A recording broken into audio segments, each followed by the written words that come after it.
วันนี้ผมก็จะมาสอนทำอย่างนี้นะครับนี่นะครับเป็นไงล่ะระเบิดแหลกเลยครับทุกวันนี้นี่นะครับมันจะระเบิดตลอดแล้วพอยิงธนูเข้าไปมันก็จะกระเด็นออกด้วยแล้วมันก็โคตรเลย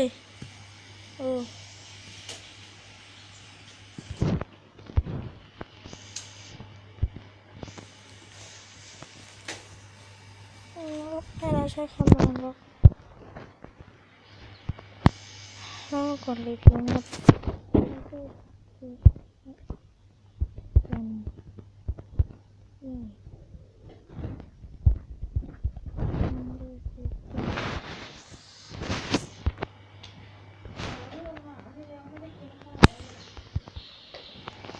มันมีมดอ่ะ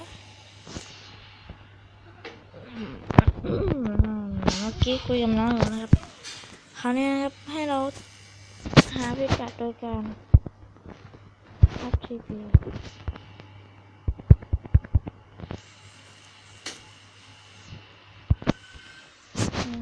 ลืมเปิด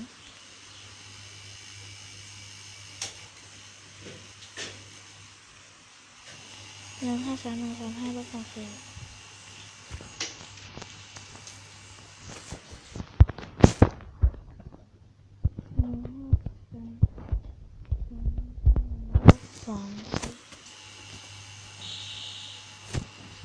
อีกอันหนึ่งที่สำคัญนะครับนี่นะครับแล้วอีกอย่างหนึ่งที่ขาดไปไม่ได้เลย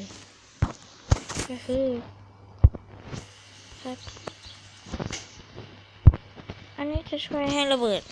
ได้นะครับลองดูนะครับว่ามันจะแหลกขนาดไหนนี่ครับเราก็จะยิงธนูไปคิวก่อนนะครับถ้าเอนเดอร์คิตตันก่อนมันจะแหลกมันจะแหลกนะครับตอนระเบิดนะครับมันก็จะ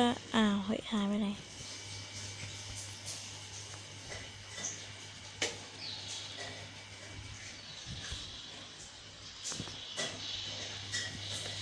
มันหายไปไหน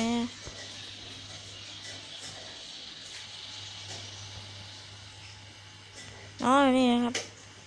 ครับมันก็จะเป็นอย่างนี้มันไหลอย่างนี้รอแป๊บหนึ่งนะครับตอนนี้ผมก็ได้ทำการเอาออกเรียบร้อยนะครับเพราะว่ามันแหลกเกินไปสำหรับใครที่ชอบระเบิดนะครับก็ทำอย่างนี้ได้นะครับวันนี้ขอจบไปก่อน